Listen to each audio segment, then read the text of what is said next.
ketua sidang dalam musyawarah besar atau musyawarah umum, baik itu untuk organisasi kemahasiswaan tadi, itu teman-teman itu ada yang namanya pimpinan sidang.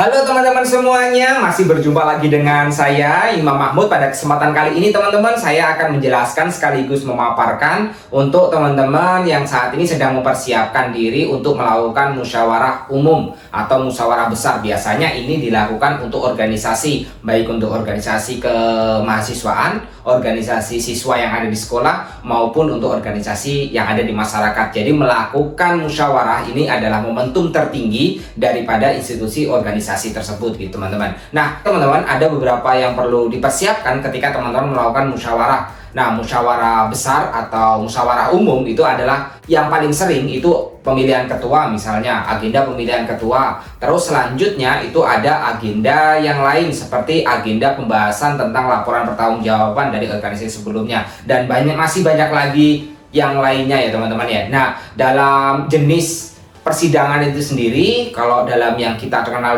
ketika mengikuti organisasi kemahasiswaan itu ada 3 teman-teman. Ada yang namanya sidang pleno, terus ada yang namanya sidang paripurna, terus yang namanya ada sidang komisi. Untuk melakukan ketika teman-teman menjadi ketua sidang dalam musyawarah besar atau musyawarah umum, baik itu untuk organisasi kemahasiswaan tadi, itu teman-teman itu ada yang namanya pimpinan sidang. Aturan pimpinan sidang dan penjelasannya kalian bisa nyimak video berikut ini.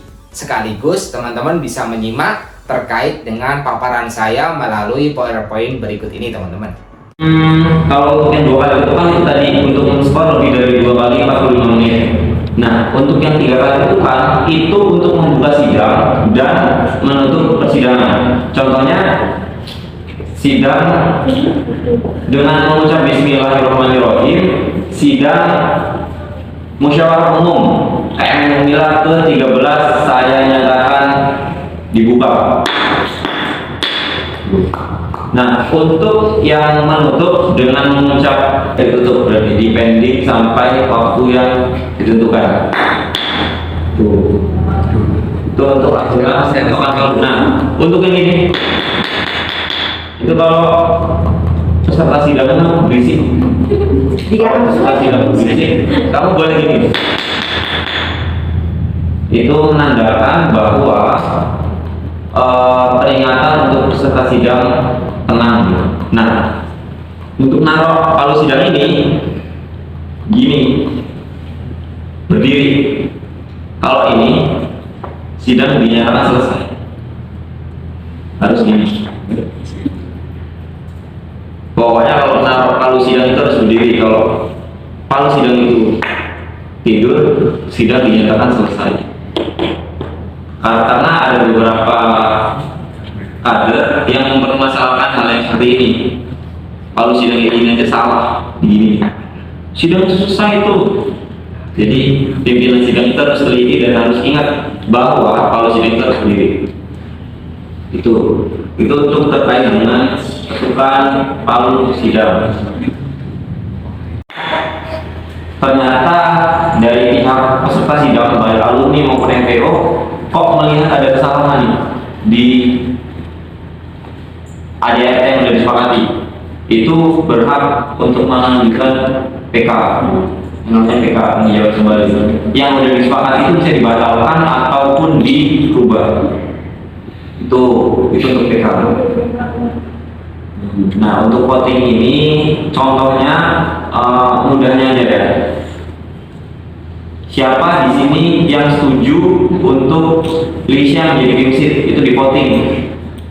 Siapa yang paling banyak, siapa yang mendapatkan suara paling banyak, itu yang menjadi tim sit. Itu ya voting selayaknya voting di luar. Oke teman-teman semuanya, kita akan masuki penjelasan terkait dengan sidang musyawarah untuk organisasi ya. Organisasi baik itu organisasi sekolah, organisasi yang ada di universitas, ataupun organisasi masyarakat pada umumnya. Jadi sidang musyawarah atau musyawarah besar, ada juga yang mengatakan demikian, yang dikenal dengan MUBES, itu biasanya dilakukan setiap satu periode kepengurusan. Satu periode kepengurusan itu bisa 1 tahun ataupun 2 tahun untuk organisasi. Nah, ini ada beberapa penjelasan yang perlu teman-teman pahami, dan teman-teman mungkin yang masih pemula itu ada beberapa hal yang setidaknya penting untuk diketahui lebih mendalam ya. Tapi sebelum itu kita menjelaskan tentang pengertian sidang organisasi. Sidang organisasi merupakan forum formal keputusan tertinggi organisasi yang membahas masalah tertentu dalam upaya menghasilkan keputusan yang akan menjadi sebuah ketetapan dan aturan-aturan yang jelas untuk keberlangsungan organisasi yang lebih baik. Jadi dalam sidang organisasi ini nantinya menjadi keputusannya itu keputusan formal dan keputusan yang tertinggi. Makanya tak hayal ketika kita melakukan sidang organisasi, mungkin teman-teman nantinya akan memilih ketua dan wakil ketua, dan teman-teman akan membahas terkait dengan evaluasi untuk kepengurusan sebelumnya dan rekomendasi untuk kepengurusan yang akan datang. Tujuan daripada sidang organisasi ini ada banyak hal teman-teman, salah satunya adalah menghasilkan rekomendasi untuk nantinya bisa dilakukan itu kepada teman-teman semuanya yang menjalankan organisasi. Nah, ini jenis persidangan itu sendiri itu teman-teman, itu ada sidang pleno ya teman-teman, sidang pleno, terus ada juga sidang paripurna, dan juga ada sidang komisi. Kalau sidang komisi ini nantinya dibagi setiap anggota itu mana yang di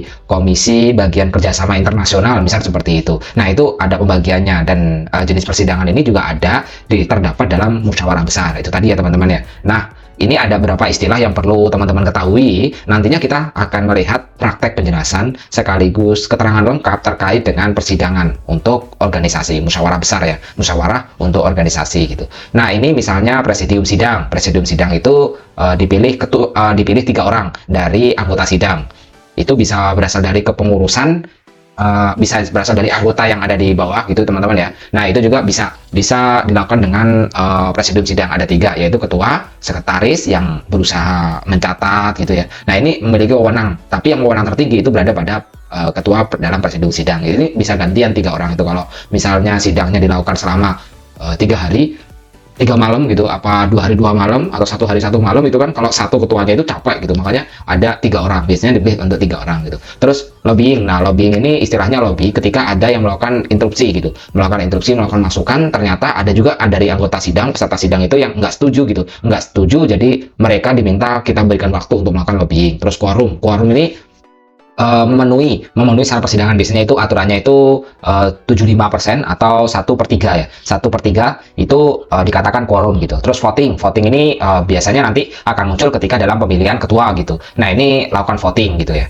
Terus ada interupsi itu kalau misalnya ada yang tidak setuju dengan sidang yang sudah dilakukan, nah itu bisa kembali lagi memberikan instruksi gitu ya. Terus ada scoring dan ada pending. Nah, pending ini ya mungkin kita kan kalau melakukan musyawarah itu ada waktu makan, waktu beribadah dan lain sebagainya, itu biasanya di pending.